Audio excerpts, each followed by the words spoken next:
So up till now, we have covered all the important topics of world history. We have started our journey with Industrial Revolution, then we proceeded with American Revolution, American Civil War, and then in the previous sessions we completed French Revolution. Okay, so now we are going to proceed with one of the most important topics for UPSC mains, that is World War One. Okay, so let us try to understand what happened and what type of, first of all, we'll see what type of questions have come in the previous years with respect to this topic. Okay, so one thing while studying wars, world wars and all, one thing we should always understand that the main focus in UPSC is on causes and consequences. Okay, so more than the battle. Okay, so no one will ask you the question with respect to the battles, how did the battle happen. Okay, तो कोई आपको battle के ऊपर question नहीं पूछेगा.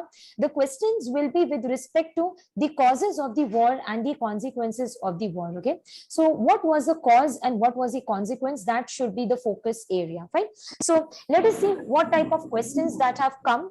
So one of the famous questions, and that has repeated many a times, that is, to what extent can Germany be held responsible for causing two world wars, World War One and World War Two? So by studying this World War One, we would be able to address half part of the question, and when we will be completing World War Two, you would be able to answer this question in entirety. So the question hits the very straightforward demand that how far, to what extent can we consider Germany as responsible for dragging the world in this world war? Okay. The second question is, what was the immediate trigger of World War One? So when I'm talking about, I'll just admit few students. Yeah, Rawat is trying. All right. The second question is, what was the immediate trigger of the World War One? So it means that it is trying to ask us the reasons, okay? And what were the reasons for the breakout of the war? It means that it tells us that we have to answer about the causes of the war, okay? So we have to enlist all the important causes. Apart from that, the main focus is what was the immediate cause of World War One, okay? The other questions which we can expect is on the famous Treaty of Versailles. Okay, so there can be a question. Enlist, or how can you consider, or how far the Treaty of Versailles was responsible for World War II? Because Treaty of Versailles is the outcome, it's the result of World War One. So usually that question comes in World War II, but at then we are going to study Treaty of Versailles in this very chapter only. Okay, so let us begin with the topic. So we have seen what type of questions can come. Causes and consequences are the two most important type of questions. Questions के frame करने का pattern will be different, but the content would be same only, causes and consequences. Okay, so let's begin with this session. Now, first of all, why do we call this as the First World War? Okay, so why do we call it as the First World War? Because it involved nearly all the nations of the world.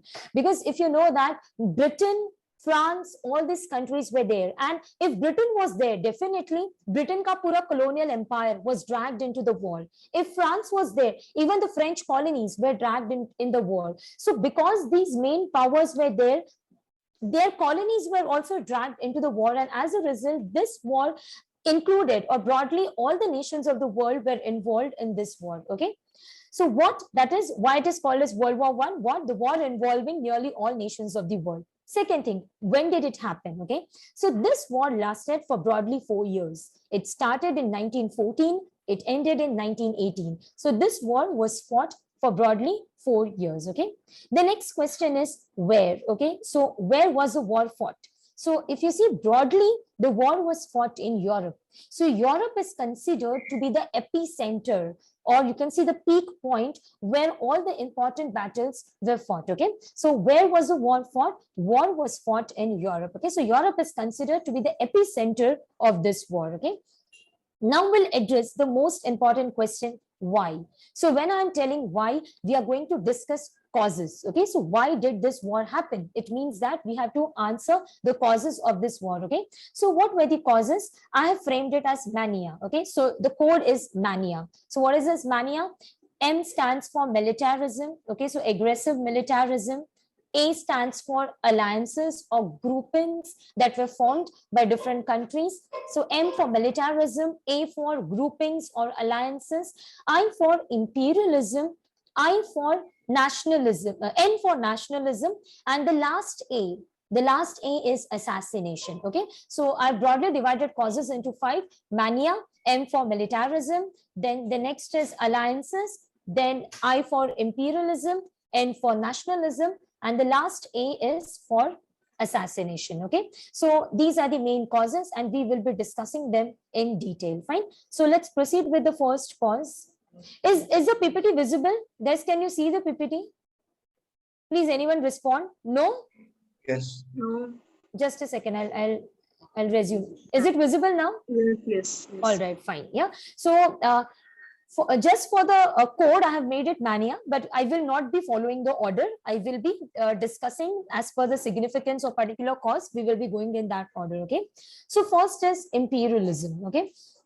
So in 19th century, we see that European nations, they started practicing colonization. So we had studied in the chapter Industrial Revolution. Okay. So in Industrial Revolution, we saw that Britain was the birthplace of Industrial Revolution, and Britain required raw material, okay, to be provided, to be utilized in its factories. And as a result, Britain started the process of colonization, and many countries of Asia and Africa were made the colonies of Great Britain, right? So what was the purpose of these colonies? The purpose of these colonies was that these colonies provided raw material to Britain.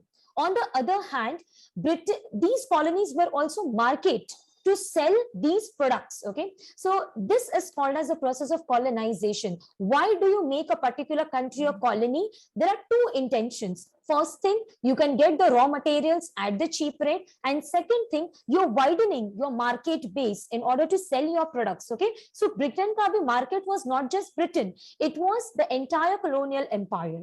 So the first stage was colonization. Okay, after colonization, when the British entities came to India, okay, Britishers came to India with the whole and sole purpose of doing trade.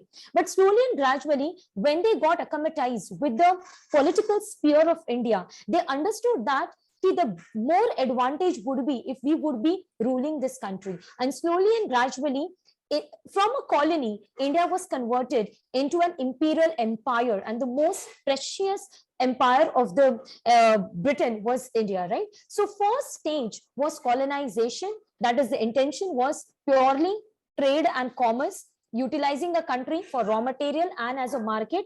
And slowly and gradually, when they understood that we could earn more and more profit by actually ruling this country, they headed towards the next step, imperialism. So what is imperialism? Imperialism is basically one step ahead of colonization. Imperialism, it literally means that you are controlling a control of underdeveloped country by a developed country, and there are different ways of controlling that country. So in modern history, you would be studying the first way of controlling India by directly fighting wars. Second thing, doctrine of lapse, subsidiary alliance. So these are the ways in order to bring that country under your control and make and practice imperialism. Okay, so European nations, they started practicing colonization. With colonization, they went ahead and started practicing imperialism, and in this way they began to develop a prestigious vast empire. And where was the focus? So focus was basically underdeveloped countries of Asia and Africa. Okay,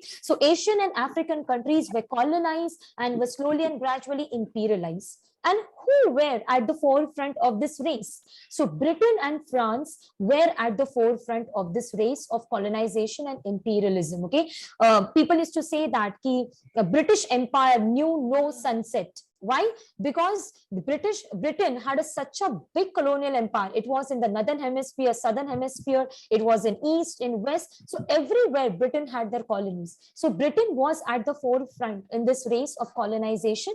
And Britain ke piche, Britain ka jo main important rival country was France. So both these countries were at the forefront of the colonization and imperialism. Slowly and gradually, we see that when other countries realized that कि Britain का main success is the colonial empire, because other countries, even they underwent industrial revolution, but the base was limited. And how can you become prosperous when the market size is limited? Okay, there is a limitation, right? आप पूरे products खाली आपकी country में बेच के you cannot become prosperous country. You need to widen the market base. So as a result, we see that slowly and gradually, the other European countries also entered into this race of colonization and imperialism. And slowly and gradually, the colonial empire became the prestige of the country. Okay, so we see that after Britain and France, Germany entered, Italy entered, Russia, Japan, all this country entered into the race of this colonization and imperialism. And now colonies became the prestige. Okay, and as a result, a cutthroat competition began, scramble for colonies began, and this competition, this scramble resulted into rivalry, and the entire atmosphere of the world and especially Europe was filled with fear. It was filled with apprehension. Okay, why? Because especially Britain को हमेशा fear रहता था, because India was the most precious colony, and Britain always wanted to protect India from Russia and from the other colonial powers. Okay,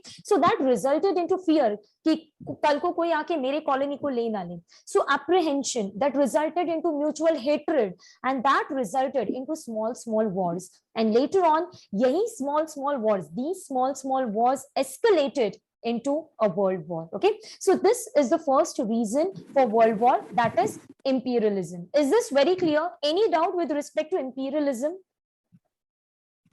Sandhya, No. Olivia, any issues? All right, fine. So we'll proceed with the next cause.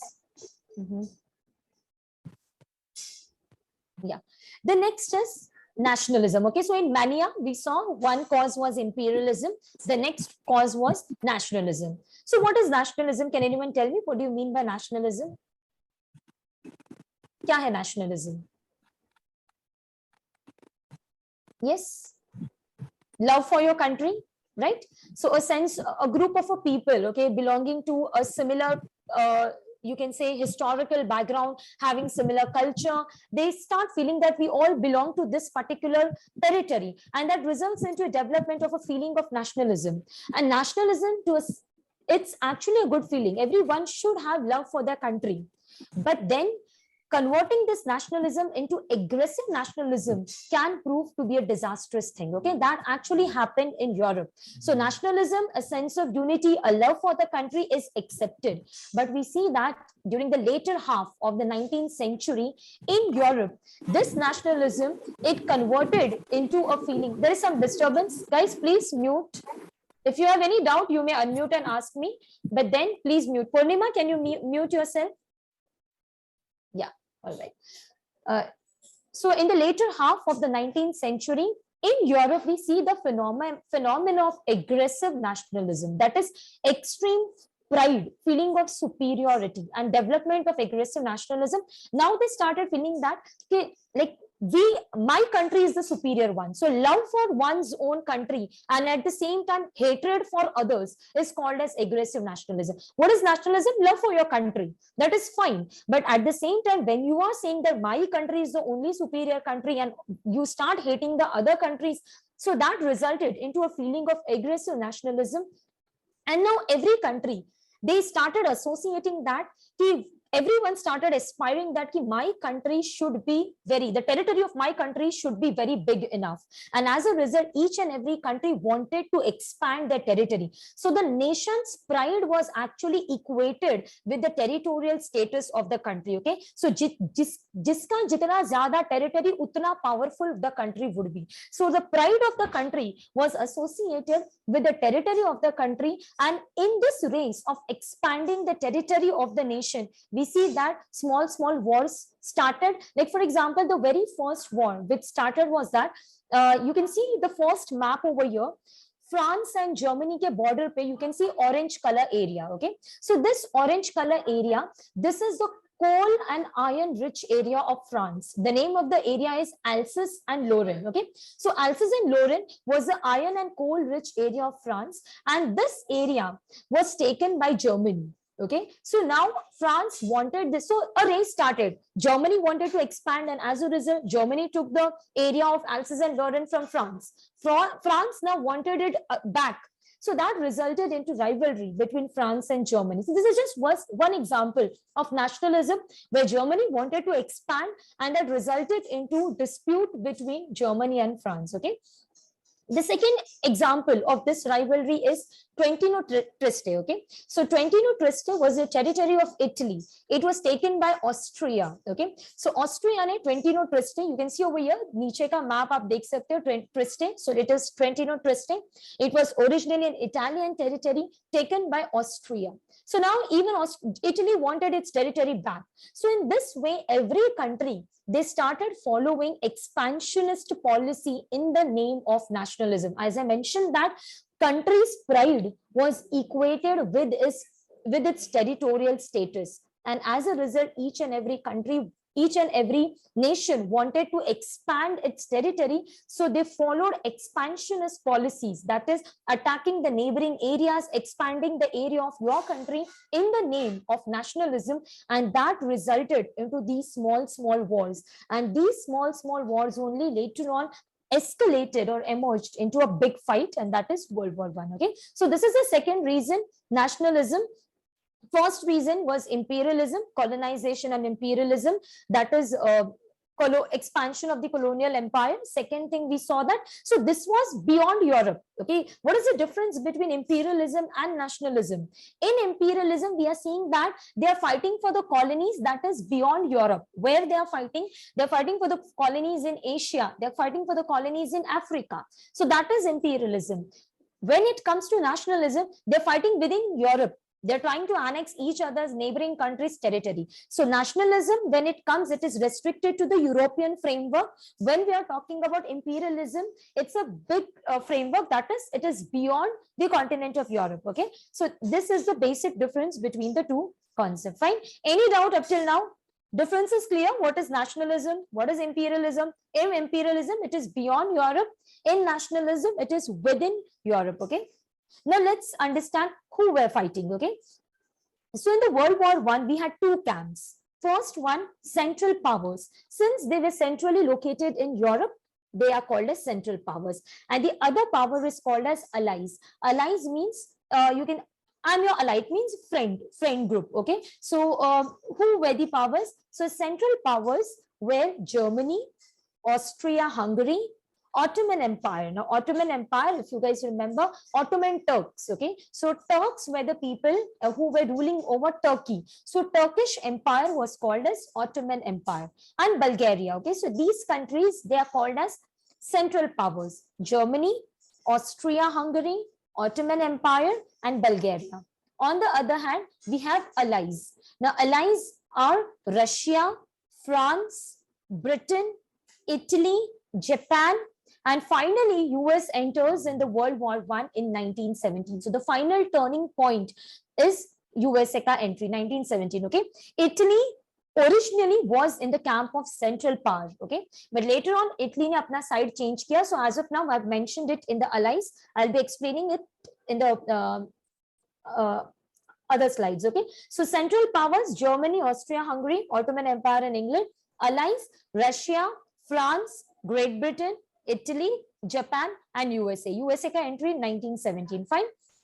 Now let's come to the another cause. Okay, so we have seen two causes. We have seen imperialism, we have seen nationalism. Now let us come to militarism. Okay, so obviously, if you want to increase your empire, if you want to attack on the neighboring countries, you would require arms and ammunitions, right? And now the race for armament started. So every country, in the name of self-defense, in the name of preservation of peace, they started stockpiling of arms and ammunitions. Okay, and every country was doubting the other country. There was always a suspicion ki ha, maybe this country is producing these weapons, so I should be in a ready position, I should produce more. So in this suspicion, in this fear, more and more deadly weapons were produced. Okay, so during this time, advanced technology was used. Like, for example, British machine guns were very famous during this time. So British introduced the technology of machine guns. So this is considered to be a very decisive weapon in the World War I.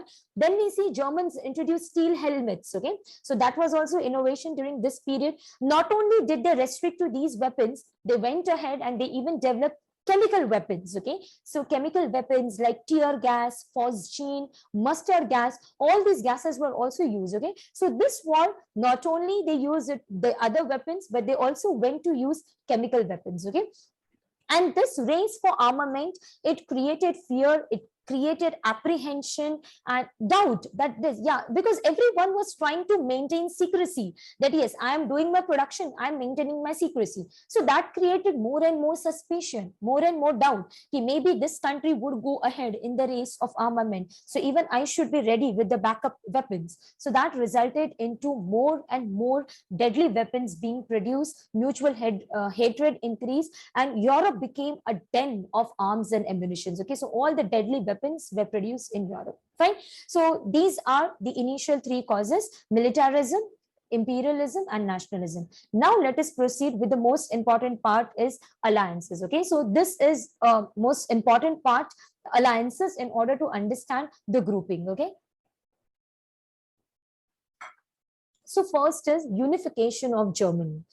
Now today there is a country called as Germany, but before 1871 there was no country called as Germany. Germany नाम का कोई nation ही नहीं था.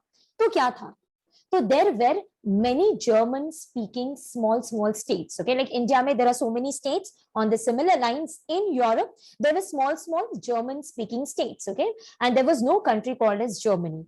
Ye small German speaking states mein one of the most powerful state was Prussia. Okay, so you can see over here Prussia was the most powerful amongst them. Okay, so you can see over here in gray, आपको gray में यहाँ पे blue में you can see French Empire, Russian Empire, and purple Austria Hungary, it was one empire. And then the grayish area आपको जो दिख रहा है, it was basically German speaking states, and one of the powerful German speaking state was Prussia. Okay, so at that time Otto von Bismarck, he was the prime minister of Prussia. So in 1860s, we see that the guy you can see in the image, Otto von Bismarck, was the prime minister of Prussia. Now this guy was a very ambitious guy, and he wanted that his vision was to unify all the German speaking states and to form one country by the name Germany. Okay, so you can see over here a very ambitious guy. He wanted to unify all the German speaking states into one nation by the name Germany. But then obviously if you are forming one country over here by the name Germany, so there would be issues, like the neighboring countries would not like this, and as a result few neighboring countries had a problem. So what was the problem? Austria. So you can see over here, this is Austria. Okay, so even Austria had German speaking population. Okay, so Austria Hungary jo hai, even here there were a group of people who used to speak German. So Austria ko problem nahi tha Germany banne se. Austria was fine, you are forming Germany, fine. But what was the intention of Austria? So Bismarck ne kya bola tha ki we will be forming one country Germany, but the king of Prussia, जो प्रशिया का king होगा, the same guy will become the king of Germany. Are you getting it? Who was Bismarck? Bismarck was the prime minister of Prussia. So once again I'll repeat, before 1871 there was no country called as Germany. Instead of that there were many German speaking states in Europe, and ये इतने सारे German speaking states में से the most powerful one was Prussia. Who was the prime minister of Prussia? Otto von Bismarck. He was the prime minister, there was king also. Okay, so William was the Kaiser William I was the king of Prussia. So what was the intention of Bismarck? He wanted to unify all these German speaking states into one country, Germany, but his intention was that the king of Prussia should become the king of Germany and Bismarck will be the prime minister. Okay, so that was the intention of Bismarck. Now what was the problem of Austria? Austria had a problem with Germany ka unification. Why? Because as I mentioned, Austria mein there were a group of German speaking people. So Austria ko theek hai, you are forming Germany, we are fine. But why under the leadership of Prussia? Austria wanted that ki Germany should be formed under the leadership of Austria. That is, Austrian king should become the king of Germany. So in a way, Germany should be a part of Austrian Empire. Okay, so that was the intention of Austria. That is the first reason why Austria didn't want, Austria had a problem with the German unification. Second country that had a problem was France. Okay, so what was the issue of France? So we'll see over here in the blue color, France is there. तो France को एक डर था कि कल को Germany बनेगा, so Germany will be a country who will be a neighbor of France. And we saw that in Europe, everyone was fighting for more and more territories. Everyone was trying to expand their territory. Okay, and already France had an enemy, and that enemy was Britain. Okay, so यहाँ पे आप देख सकते हैं pinkish color में Great Britain. Already France had one enemy, Great Britain, and if Germany would be formed, the next enemy, because today or tomorrow, Germany will plan of expansion, of expanding its territories, right? So Germany, अगर Germany बनता है as a new country, as a powerful country, unified nation, it will be threat to the survival of French Empire. And as a result, France did not personally want that Germany as a country, unified country, to be born. Independent states hai, small states are there, German speaking states, fine. But if they are unifying and forming one powerful country, that France was not in favor of. Okay, so we see that two countries are in opposition of forming of a Germany as an newborn country. The two countries that were Austria, the two empires, Austria and France. Okay, so France and Austria, they started opposing the unification of Germany. Fine. Now, what did Bismarck do? So Bismarck slowly and gradually started enhancing his military strength. He slowly and gradually started producing arms and ammunitions. And time dekhte hi in 1866, it is not Germany, it is Prussia. Okay, under the leadership of Bismarck. So Prussia defeated Austria in 1866. The first enemy who were creating hindrance in the unification of Germany, Austria, was eliminated from the race. Germany defeated Austria in 1866. Okay.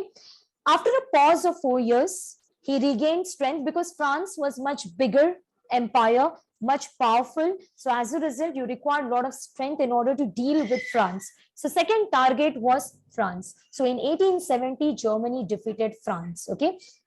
And we had seen in nationalism point that Germany annexed a very important area of France, that was Alsace and Lorraine. So Alsace and Lorraine was a coal and iron rich area of France that was annexed by Germany in 1871. So what is the first step?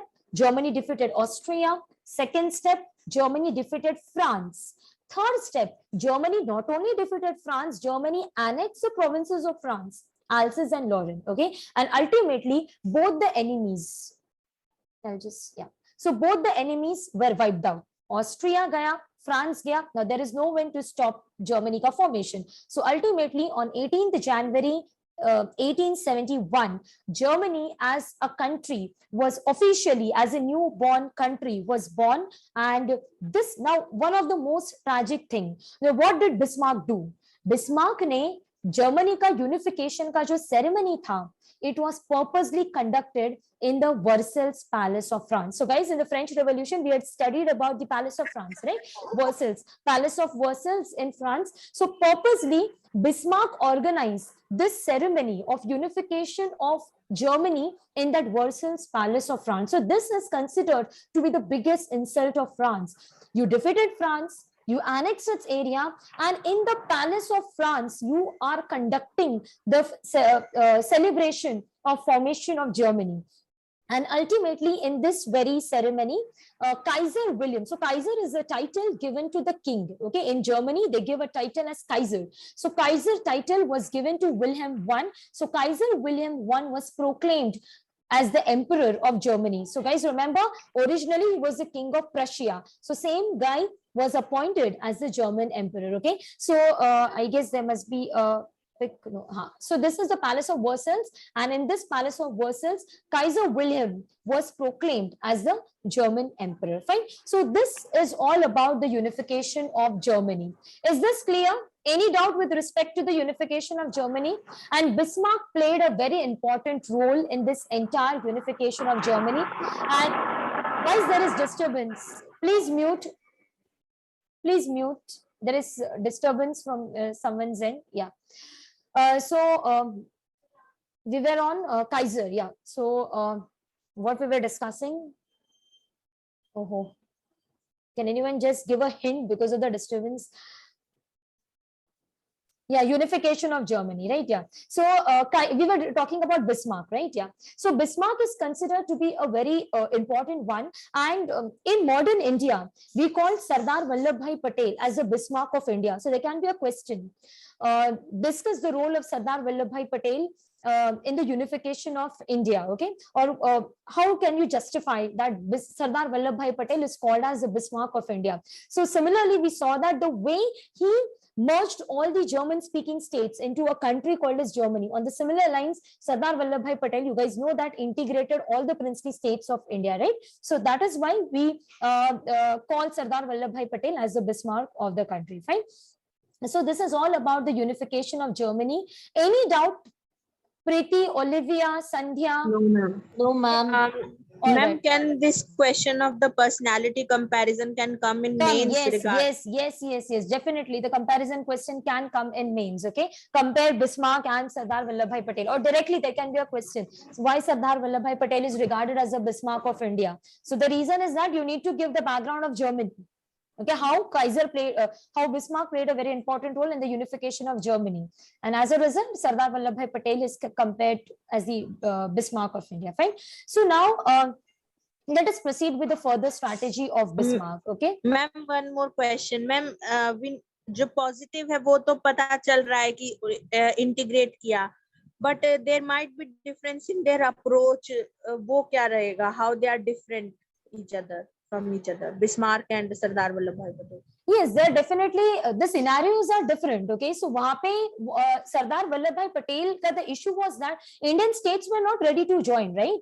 Because princely states were starting से ready नहीं थे, because they very well knew that कि अगर princely states को merge किया गया India में, तो kings will lose their kingship, because it was very well declared that India would be a democracy, it would be a democratic country, and as a result, Sardar Vallabhbhai Patel had to use not only logic, he had to use his might and strength. डरा के धमका के instrument of accession sign करके he had to compel them to join India. Okay, so here that was not the scenario. Bismarck, because he was already a powerful entity, and वहाँ पे the issue was that all were German speaking states, so everyone mutually they were ready. Yeah, वहाँ पे Bismarck में the difference is that उनके enemy थे external. France and Austria were the enemies. India में internal खुद princely states enemy थे with respect to the unification of the country. ये खुद ही नहीं चाहते थे to form unified India, because if they would form unified India, उनका जो king का position है वो चला जाएगा. So they were not ready. So Sardar Vallabhbhai Patel को ये states को डरा के धमका के merge करना पड़ा. वहां पे Bismarck का strategy was internally कोई issue नहीं था. External issue was there. Okay, so that was the biggest difference between the two. Okay, दोनों की strategies अलग थे, but दोनों का जो common point था वो unification था. So common thing was that unification, but definitely the strategy, the circumstances were completely different. Okay, coming to now Bismarck's further strategy with respect to France. Okay, तो हमने देख लिया यहाँ पे Bismarck defeated that is Prussia defeated Austria, Prussia defeated France. Okay, now ultimately Germany as a country was born. So you can see over here blue color में Germany is there, बाजू में Austria, Hungary है, यहाँ पे France है, वहाँ पे Russian Empire है. Now Bismarck understood that Germany is a newborn nation, and this newborn nation cannot fight from all the fronts. Like अगर कल को France and Austria या फिर फ्रांस, ऑस्ट्रिया, रशिया साथ में आते हैं, तो Germany would not be in a position to defeat all these three countries together, right? So as a result, now they had to think diplomatically. And what was that diplomatic decision? Bismarck का strategy था, let us keep France as isolated. Okay, so with respect to France, Bismarck का decision था, we will keep France as an isolated country. Now why? Because the issue was that France and England were the traditional enemies of each other. So Bismarck को लगा कि we are in a very naive stage. Okay, we have just started our journey as a new country, and at that time the world का power was Great Britain. तो अगर Bismarck ने France के साथ friendship किया होता, if you are an ally of France, in a way you are inviting Britain as your enemy. So Bismarck को लगा the best strategy would be France को isolated रखेंगे. Why? If France is isolated, England से हमारा relation बना रहेगा. Okay, so England and France were the traditional enemies of each other, and Bismarck decided that we should not take any panga with England. Not to hurt England was the strategy. Okay. And Bismarck also ensured that France and England, they're never together, and that was ensured because these countries इनके खुद के traditional rivalries काफी ज्यादा थे. So that was the strategy of Bismarck with respect to France. Now let us try to understand what was its strategy with Austria. So Austria, as I mentioned, that they were German speaking people. Okay, so ultimately what Bismarck thought that we cannot afford to have two enemies at both the front, like Western Front and Eastern Front. दोनों जगह पे enemies, we cannot open both the fronts, okay, to the enemies. So he decided that let's do friendship with Austria, and as a result, the first friendship group which Bismarck entered into was with respect to Austria. Okay, so France isolated, Bismarck did friendship with Austria. Okay. Next is Italy. Now, जैसे Germany का situation था, Italian speaking states, similar was the issue with respect to Italy. There were many Italian speaking states. Okay, so Bismarck played a very important role in the unification of Italy. So Bismarck का काफी बड़ा role है कि Italy को help करने में to form a unified country. उसके बाद once Italy was formed, Italy and France, they had issues with respect to colonies. Now, what was the issue? Both Italy and France were interested in Ethiopia. So if you guys remember Ethiopia, it's an African nation. Okay, so both Italy and France, they were interested in that African nation. And ultimately, what was the strategy of Bismarck? The strategy was to isolate France. So Bismarck, he sided with Italy, and in this way, three countries are together. First, Germany and Austria are together, and second, Germany and Italy are together. And ultimately, these three countries signed a secret pact. There is a friendship treaty, and this is the birth of very first alliance. I call it a GIA, G-I-A, Germany, Italy, Austria. So guys, I told you in the beginning that initially Italy was on the side of Central Power. So this is that stage, 1882 ka stage. That is the stage of birth of Triple Alliance, where Germany, Italy, and Austria are in the one camp. Okay, so this is GIA, Germany, Italy, Austria, 1882 together in one camp. Okay, so any doubt up till now? Is the formation of alliance pretty clear? This is very important. Okay, how this alliance was formed. Okay, so 1871 May, we saw that there was no country called as Germany. There were many German speaking states ultimately, and one of the most German speaking state, important German speaking state was Prussia, and the prime minister of Prussia we saw was Otto von Bismarck. So Bismarck wanted that all these German speaking states should be unified. Okay, but what was his intention? The king of Prussia should become the king of Germany, right? Two countries had issue with respect to the formation of Germany, Austria and France. We saw that Bismarck's first decision defeated Austria. Second, France is important. 1870 defeated France. 1871 took a territory of France. Third decision, we saw that the ceremony of coronation of Kaiser William I was conducted in the treaty in the Palace of Versailles. Okay, and then we saw what was the strategy of Bismarck. Decided